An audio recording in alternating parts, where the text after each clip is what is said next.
तो आज हम लोग जानने वाले हैं यूक्लिड विभाजन एल्गोरिथम के बारे में। तो एल्गोरिथम के अनुसार आपका फॉर्मूला हो जाता है ए बराबर बी क्यू प्लस आर, जहां जीरो से बड़ा या जीरो के बराबर वो आर का मान होगा, यानी आर जो होगा वो जीरो से बड़ा भी हो सकता है या जीरो भी हो सकता है, लेकिन आर का मान हमेशा बी से क्या होगा, वो छोटा होगा, यानी बी हमेशा बड़ा होगा किससे, आर से। और आर का मान क्या हो सकता है, जीरो से बड़ा भी हो सकता है या जीरो भी हो सकता है। तो ये आपका ऑब्जेक्टिव में भी पूछता है कि आर और बी के बीच में क्या संबंध है। तो आप इस तरह से याद कर सकते हैं कि आर जो होता है वो जीरो से बड़ा या जीरो के बराबर होता है और बी जीरो आर से बड़ा होता है। तो अब इस फॉर्मूले पे हम लोग इस पे कुछ एग्जांपल ले लेते हैं। जैसे 455 और 42 का अगर HCF निकालना हो तो कैसे निकालेंगे, यूक्लिड विभाजन एल्गोरिथम से। तो इसका कॉन्सेप्ट इजी है। सबसे पहले आपको समझना होगा कि इन दोनों में बड़ा कौन है। 455 और 42 में बड़ा कौन है, तो 455 बड़ा है, तो ये a का मान हो जाएगा, यानी a बराबर आपका दिया गया है 455 और b बराबर दिया हुआ है 42 यानी 42।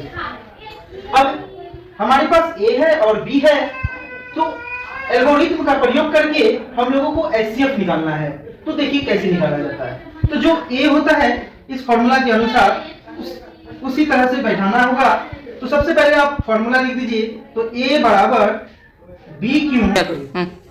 अब देखिए यहाँ a बराबर बी क्यू प्लस आर हो गया है, तो सिंपल हम लोग अब इसका मान पुट करते हैं। तो a का मान 455 है, तो 455 बराबर b का मान है 42।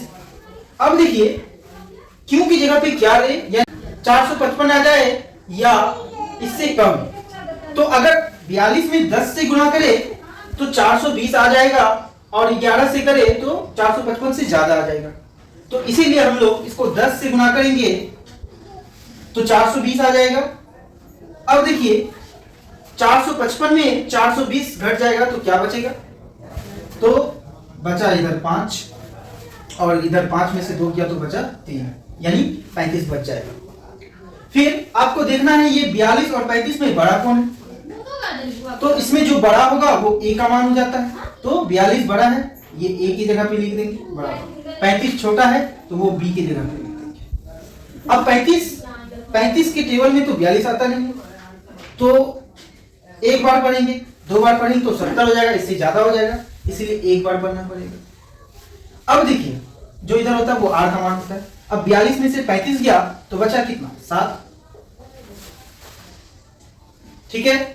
अब देखिए ये इसमें और इसमें बड़ा कौन है, 35 और 7 में, तो 35 है, तो ये a का मान हो गया और b का मान हो गया 7। अब 7 के टेबल में 35 आता है 5 बार में, 5 7 35, यानी 35 में 35 चल गया तो 0। और हमेशा याद रखिए जहां r का मान 0 होता है उसी का जो b होता है वो क्या हो जाता है, इसका HCF हो जाता है।